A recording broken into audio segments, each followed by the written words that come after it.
जय श्री श्याम, जय श्री राधे। आप सभी को अजय एकादशी की हार्दिक शुभकामनाएं। आज हम अजय एकादशी की कथा सुनने वाले हैं और इस पर हम चर्चा करने वाले हैं कि इसकी व्रत करने से हम किस प्रकार का फल प्राप्त कर सकते हैं। भाद्रपद के कृष्ण पक्ष मास की अजय एकादशी है। इस एकादशी को करने से इस जन्म के समस्त कष्ट तो दूर होते ही हैं, साथ ही हमें आने वाले जन्म के लिए भी बहुत सारा पुण्य मिल जाता है। तो आइए सुनते हैं। पूर्व काल में हरिश्चंद्र नामक एक विख्यात चक्रवर्ती राजा हुए, जो समस्त भूमंडल के स्वामी और सत्य प्रतिज्ञ थे। एक समय किसी कर्म का फल भोग प्राप्त होने पर उन्हें अपने ही राज्य से भ्रष्ट होना पड़ा। राजा को अपनी पत्नी व पुत्र को बेचना पड़ा और अंत में उन्होंने अपने को भी बेच दिया। पुण्य आत्मा होते हुए भी उन्होंने चांडाल की दास्ता स्वीकार की। वे मुर्दों का कफन लिया करते थे। इतने पर भी राजा हरिश्चंद्र कभी भी सत्य से विचलित नहीं हुए।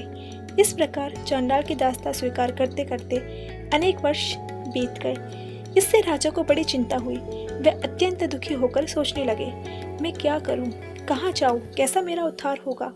इस प्रकार की चिंता करते करते वह शोक के समुद्र में डूब गए। राजा को आतुर जानकर कोई मुनि है जो उनके पास आए। वह मुनि थे महर्षि गौतम।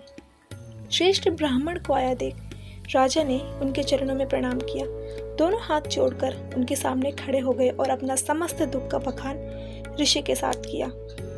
ऋषि ने उनकी दास्ता को देख भादों के कृष्ण पक्ष में अत्यंत कल्याण में अजय नाम की एकादशी के बारे में उन्हें बताया और इसका व्रत करने के लिए कहा।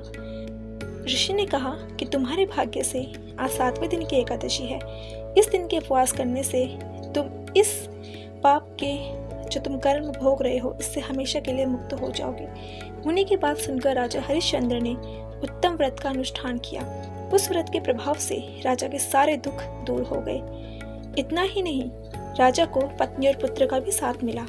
आकाश में देवलोक से फूलों की वर्षा हुई। कहने का तात्पर्य यह है, जब राजा हरिश्चंद्र का जीवन परिवर्तन हो सकता है तो आपका और हमारा क्यों नहीं। जो भी व्यक्ति इस एकादशी का व्रत करता है वह सब पापों से मुक्त हो जाता है और साथ ही में उसे अश्वमेध यज्ञ के समान फल मिलता है।